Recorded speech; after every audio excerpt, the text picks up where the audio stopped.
তাকে একসময় বিতাড়িত হতে হয়। সেটি বাংলাদেশে হয়েছে, যেমন সিরিয়ায় হয়েছে।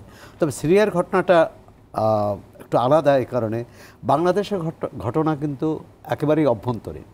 বাংলাদেশের জনগণ দীর্ঘদিন আন্দোলন করেছে, আন্দোলনের একটা পর্যায়ে এবং ছাত্রদের নেতৃত্বেই সেটি সফল হয়েছে। 3টি নির্বাচন জনগণের উপর একটি পাতানো বা সাজানো নির্বাচন, জবরদস্তি নির্বাচন চাপিয়ে দেওয়ার কারণে মানুষ ক্ষুব্ধ ছিল। সিরিয়ায় কিন্তু ভূ রাজনীতি একটা বড় কাজ করেছে। দীর্ঘদিন ধরে গৃহযুদ্ধ চলছিল। এখন গৃহযুদ্ধে এক পক্ষ কখনো সামনে আসে এবং এই অবস্থার কাছাকাছি কিন্তু কয়েক বছর আগেই যে বাশার যে কোনো সময় পড়ে যেতে পারে এরকম অবস্থা হয়েছিল। পরবর্তীকালে যুক্তরাষ্ট্র এবং সেখানে যুক্তরাষ্ট্র নিজেকে হার হিসেবে মেনে নিয়েছিল যে তারা পারল না, এবং রাশিয়ার সেখানে রাশিয়ার যে ভূ রাজনৈতিক স্বার্থ সেটা রক্ষা অনীহাই দেখা দিয়েছিল রাশিয়া।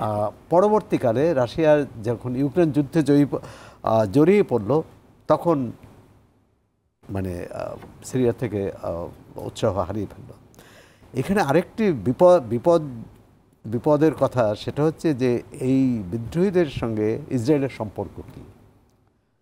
যে বলা হয় যে বিভিন্ন সূত্রে আমরা জানি যে ইসরায়েল সমর্থন করেছে, আসাদ সরকার পতনেও তার হাত থাকতে পারে বলে কেউ কেউ ধারণা করছে। যদি সেটা হয়ে থাকে তাহলে পুরো মধ্যপ্রাচ্যে কিন্তু এক ধরনের অস্থিরতা আরও বাড়বে।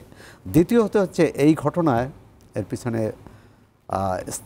মানে বহির্বিশ্বের যারা সিরিয়ায় বাশার সরকারকে সরাতে চেয়েছিল, বাইরের শক্তি, বিশেষ করে ইসরায়েল এবং যুক্তরাষ্ট্র।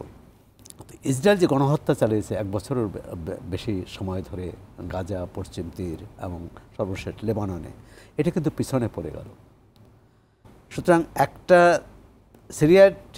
সিরিয়ার জনগণ বিজয়ী হলো, কিন্তু সার্বিকভাবে আবার মধ্যপ্রাচ্যের রাজনীতি কোন দিকে যাবে এটা বলা কঠিন। অর্থাৎ ইসরায়েলকে আরেকটু সুযোগ দেওয়া হলো কিনা, কারণ ইসরায়েল আন্তর্জাতিক বিশ্ব থেকে এক ধরনের নিন্দিত, ধিক্কৃত হয়েছিল।